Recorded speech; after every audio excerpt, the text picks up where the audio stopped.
안녕하세요. 백다마TV의 백송우입니다. 오늘은 세법 개정으로 인해서 한참 이슈인 이 연금저축 펀드 계좌랑 그리고 ISA 계좌에서의 이중과세 문제에 대해서 좀 상세히 좀 짚어드리고, 앞으로 이 연금저축 펀드 계좌를 어떻게 운용을 하면 좋을지 전략에 대해서도 말씀을 드리려고 합니다. 자, 이번 세법 개정으로 인해서 무엇이 달라졌는지 좀 자세히 다시 한번 짚어보도록 할 텐데요. 기존에는 미국 주식에 투자하는 ETF에 투자를 했을 때 ETF나 혹은 펀드 안에서 보유하고 있는 이 미국 주식에서 배당금이 이제 발생이 될 경우에는 일단은 미국 현지 세법에 의해서 15% 배당 소득세가 일단은 먼저 차감이 되기는 합니다. 그래서 만약에 배당금을 100을 받았을 때 일단 15가 이제 빠지는 건데, 우리나라에서는 이 미국에 먼저 선납번 세금에 대해서 먼저 선환급을 해주는 제도가 있었어요. 그래서 국세청에서 바로 ETF에다가 미국에 낸 세금 15를 다시 채워줍니다.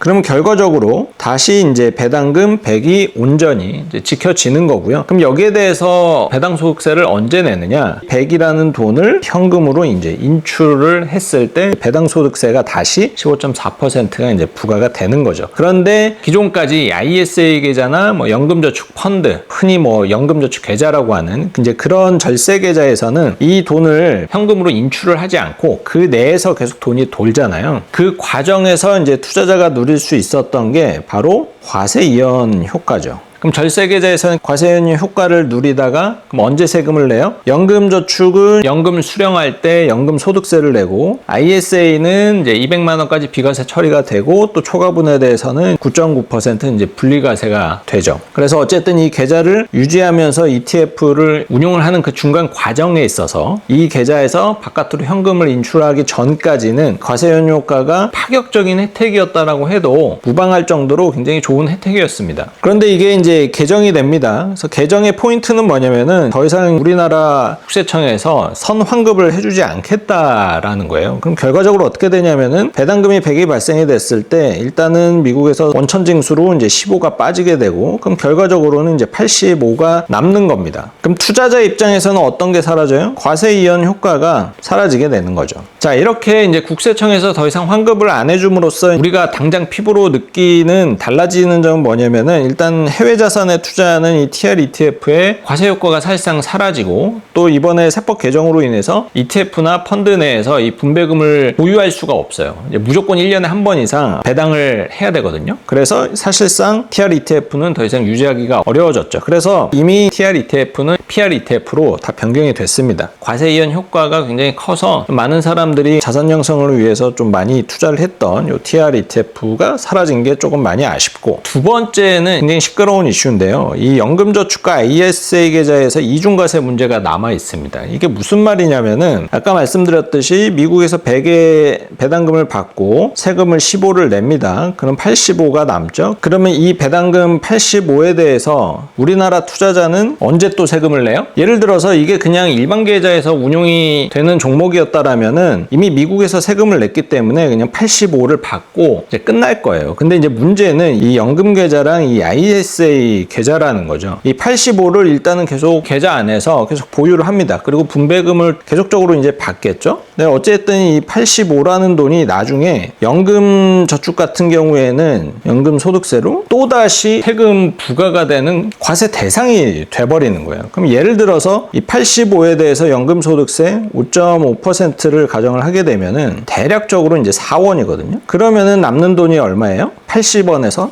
81원 정도가 이제 남는 거죠. 그러면은 투자자 입장에서는 이미 미국에서 배당 소득세 15%를 떼갔는데 이 연금 소득세를 내면서 추가적으로 이제 최대 5.5%의 세금을 또 내는 거니까 합산하면 대략적으로 한 20% 정도의 세금을 내는 거죠. 그래서 이중과세가 되는 문제가 현재 있고, ISA 계좌 안에서도 이제 마찬가지입니다. 200만 원까지는 비과세가 되기 때문에 상관이 없는데 200만 원 초과분에 대해서는 이렇게 9.9% 분리과세가 되거든요. 그러면 마찬가지로 이 85에 대해서 9.9%의 세금이 매겨지게 된다라면은 대략적으로 뭐 한 8원 정도가 되겠죠. 결국 남는 돈이 얼마예요? 한 76원에서 77원 뭐 이렇게 이제 될 겁니다. 결과적으로 보면 세율이 대략 한 24, 25% 정도가 이제 적용이 된 결과가 되어버리는 겁니다. 그래서 지금까지 이 과세이연 효과와 또 뭐 세액공제 효과, 뭐 여러 가지 이런 세금 혜택 때문에 연금저축 펀드 이 계좌를 막 2개씩 만들고 이러신 분들도 굉장히 많았었는데, 이 세금 전략을 다시 세워야 되는 그런 상황이 되어버린 거죠. 일단은 요 이중과세 문제에 대해서는 이제 금융당국도 인지를 하고 있고, 이중과세가 되지 않게끔 이제 뭔가 후속 조치를 내놓는다고는 했는데, 일단은 좀 황당한 거는 앞으로 적어도 1년 동안은 요 이중과세 문제가 그대로 이제 노출이 될 수밖에 없다라는 게 이제 중론이고, 그래서 지금 이미 연금소득세라든지 혹은 ISA 계좌를 해지하면서 혹시 분리과세로 이제 초과 세금을 내시는 분들은 요 이중과세 문제에 그대로 이제 노출이 되어 있는 상태입니다. 그래서 뭐 내년 이후에 다시 이게 어떻게 보완될지는 모르겠지만, 지금 현재는 이중과세 문제가 노출이 되어 있고요. 뭐 기대하는 거는 내년에는 이게 방법적으로 이중과세가 되지 않게끔 뭔가 조치가 되지 않을까, 그런 기대감을 갖고는 있습니다. 다만 과세이연 효과는 사라졌습니다. 이제 더 이상 연금저축 펀드와 그리고 ISA 계좌에서 월배당 ETF에 투자를 했을 때 이제 과세이연 효과를 더 이상 누릴 수는 없게 됐다라는 점은 앞으로 변하지 않을 거예요. 자, 그러면은 이 연금저축 펀드나 그리고 이 ISA 계좌에서 ETF 전략을 좀 어떻게 짜야 될까? 제가 생각을 한 거는, 첫 번째는 이 월배당 ETF를 이 절세 계좌 연금저축 펀드에 굳이 담을 필요가 없어졌다. 왜냐면은 이러한 계좌 안에서 이 분배금이 높은 뭐 커버드콜이나 배당주 ETF, 그래서 이제 월배당을 노리고 이제 투자를 하는 이유는, 월배당을 받아서 바로 현금화하지 않고 그걸 또 다시 재투자하는 이런 복리효과를 누리기 위해서 하는 건데, 세금이 이제 선차감되고 우리나라 국세청에서 선환급을 해주지 않게 되었기 때문에 과세이연 효과가 이제 사라졌어요. 그렇다라는 것은 굳이 절세계좌에 담아서, 이 절세계좌는 뭐 한도가 무한하지 않고 유한하기 때문에 그 한도를 잡아먹을 필요가 없지 않나라는 게 이제 제 판단입니다. 그래서 이 연금저축 펀드 계좌 안에서 ETF 구성을 가급적이면 배당이 없거나 혹은 배당이 낮은 이 성장주 위주로 이제 구성을 하는 게 오히려 이 절세 계좌의 장점을 그냥 최대한 이용을 할 수 있는 방법이지 않을까 이제 생각이 들고요. 예를 들면은 코덱스 나스닥 종목 이런 것들은 사실상 배당 금액이 거의 없거든요. 뭐 1년에 0.3, 0.5 요 정도밖에 안 되기 때문에 배당으로 인한 재투자 효과를 누리기가 상당히 어려운 종목입니다. 이거 이외에도 배당금이 없는 성장주 ETF들이 여러 가지가 있을 텐데, 그런 것들로 이제 구성을 함으로써 차라리 이런 절세 계좌 안에서는 조금 더 공격적인 포트폴리오를 이제 구성을 하는 게 오히려 조금 더 유리한 전략이 아닐까라는 판단을 하고 있고요. 다만 이 전략은 전제 조건이 있어요. 그래서 만약에 이제 은퇴를 앞둔 분들은 절세 계좌를 이용을 해야 되지만 성장주의 변동성을 버티기가 쉽지 않을 수도 있거든요. 그래서 그런 분들은 또 어쩔 수 없이 과세이연 효과가 없다라고 하더라도 주식의 변동성이 높지 않은 배당주라든지 일부 커버드콜 ETF 이런 것들을 또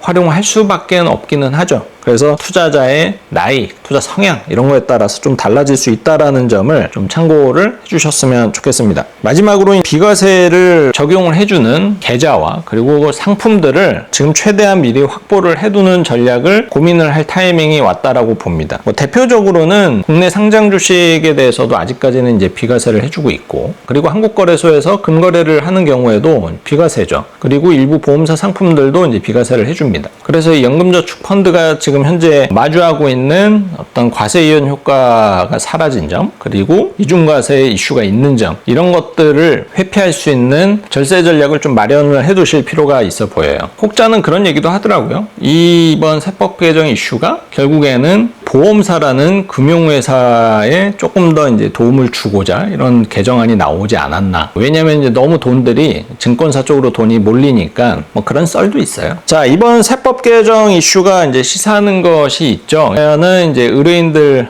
컨설팅을 해드릴 때 항상 얘기하는 게, 지금 세법은 의미가 없다. 지금 세법을 기준으로 절세 전략을 짜는 것은 어떻게 보면은 크게 의미가 없을 수 있다. 왜냐면은 뭐 30대 분들은 은퇴할 나이가 30년 남았고 40대 분들은 20년 남았잖아요. 그럼 중요한 거는 그때 당시에 세법이 오히려 더 중요하다라는 거죠. 물론 뭐 20년, 30년대 세법을 예상할 수는 없습니다. 다만 그런 생각은 할 수 있죠. 과연 미래의 세율과 과연 미래의 세금 부담이 지금보다 완화가 될 것이냐, 아니면 가중이 될 것이냐, 확률적으로나 그리고 이제 상황적으로나 이런 것을 바탕으로 해서 예상을 했을 때는 미래의 세금이 경감될 가능성보다는 오히려 가중될 가능성이 더 높다라는 거죠. 결국 중요한 거는 세후 수익률이거든요. 내가 100을 투입을 해서 100을 벌었을 때 이때까지는 내가 세금을 내지 않았잖아요. 이 금융을 통해서 얻은 100이라는 자산에서 세금을 얼마를 내느냐, 얼마나 덜 내는 전략을 내가 갖고 있느냐, 이게 어떻게 보면 자산관리의 핵심이 될 수가 있다라는 거예요. 그래서 이번 세법 개정 이슈를 보시면서 세금에 대해서는 계속적으로 의심하시고 좀 부정적으로 보시면서 보수적으로 대비를 하실 필요가 있다라는 거죠. 그리고 실제로도 그렇습니다. 지금까지 금융과 관련해서 비과세가 많아지고 뭐 세액공제가 많아졌냐? 그렇다고 보기 어려운 것 같아요. 이번에 해외 자산에서 나오는 배당소득에 대한 세금 이슈도 그렇고, 과거에 부자들이 오히려 보험사 상품 엄청 많이 활용을 했거든요. 왜냐면 예전에는 뭐 납입한도 이런 게 없었으니까. 근데 지금은 그런 것도 다 납입한도라는 게 이제 생겨버렸고, 그러면은 앞으로는 또 어떻게 될 것이냐? 이자 소득세는 과연 앞으로 영원히 15.4%에 머물 것이냐? 배당소득세도 15.4% 계속 머물 수 있을 것이냐, 이런 거에 대해서 계속적으로 합리적인 의심을 할 필요가 있고, 그게 올라갈 가능성을 좀 염두하고 하면서 재테크 전략을 세우는 그런 해안이 좀 필요하지 않을까 생각이 듭니다. 자, 오늘 영상은 그럼 여기서 마무리하도록 하고요. 저는 또 다음 영상에서 찾아뵙도록 하겠습니다.